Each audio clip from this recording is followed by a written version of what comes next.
Air pollution consists of chemicals or particles in the atmosphere that pose serious health and environmental threats.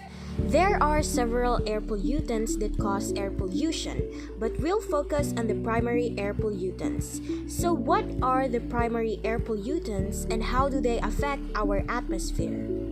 Number 1. Sulfur oxides. Sulfur oxides are a group of molecules made of sulfur and oxygen atoms, such as sulfur dioxide and sulfur trioxide. Volcanoes are a natural source of sulfur oxides in the atmosphere, but 99% of the sulfur dioxide in the atmosphere comes from human activity, such as burning coal, oil, and gas to make electricity and heat. When coal and oil burn, the sulfur in them combines with oxygen in the air to make sulfur oxides. Sulfur oxides are pollutants that contribute to the formation of acid rain as well as particulate pollution. Number 2. Nitrogen oxides. Nitrogen oxides are a family of poisonous, highly reactive gases. These gases form when fuel is burned at high temperatures. Nitrogen oxides are produced in combustion processes partly from nitrogen compounds in the fuel, but mostly by the recombination of atmospheric oxygen and nitrogen in flames. It mainly impacts on respiratory condition, causing inflammation of the airways at high levels. These gases also contribute to the formation of smog and acid rain, as well as affecting tropospheric ozone. Number 3. Carbon monoxide, the silent killer. Carbon monoxide is a colorless, odorless, and tasteless flammable gas that is slightly less dense than air. It is found in fumes produced anytime you burn fuel in cars or trucks, stoves, lanterns, grills, and fireplaces. Carbon monoxide can build up indoors and poison people and animals who breathe it. Breathing it can make you unwell and it can kill if you're exposed to high levels. Number 4. Carbon dioxide. Many of us have already encountered the word carbon dioxide, which is a chemical compound composed of one carbon and two oxygen atoms. Carbon dioxide is an important heat-trapping greenhouse gas, which is released through human activities such as deforestation and burning fossil fuels, as well as natural processes such as respiration and volcanic eruptions. Carbon dioxide in the atmosphere increases the greenhouse effect. More thermal energy is trapped by the atmosphere, causing the planet to become warmer than it would be naturally. This increase in Earth's temperature is called global warming. Exposure to carbon dioxide can produce a variety of health effects as well. Number 5. Volatile organic compounds. Volatile organic compounds are emitted as gases from certain solids or liquids.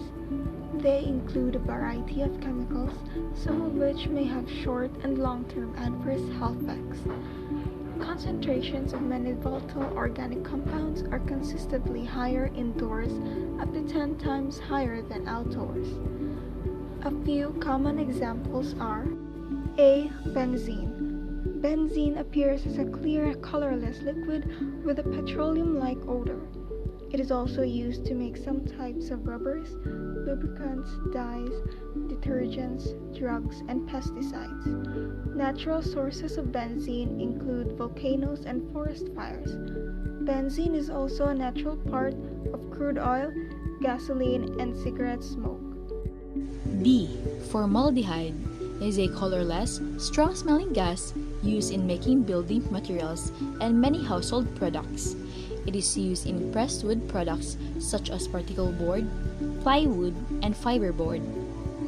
Glues, permanent pressed fabrics, paper product, and certain insulation materials.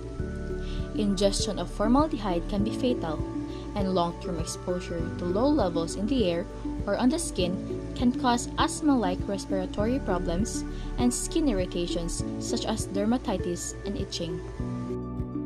C. Xylene. Xylene is a colorless liquid that has a sweet odor. It is a flammable and practically insoluble. Xylene is primarily a synthetic chemical. However, it can occur naturally in petroleum, coal tar, and during forest fires. Exposure to xylene can irritate the eyes, nose, skin, and throat. Xylene can also cause headaches, dizziness, confusion, loss of muscle coordination, and in high doses, death. Number 6. Particulate matter. Particulate matter is the sum of all solid and liquid particles suspended in air, many of which are hazardous. These particles vary greatly in size, composition, and origin. Particulate matter is separated into 3 main groupings.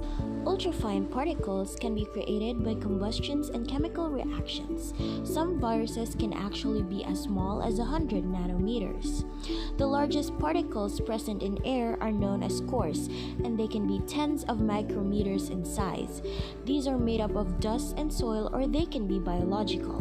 Coarse particles are of less concern, although they can irritate a person's eyes, nose, and throat.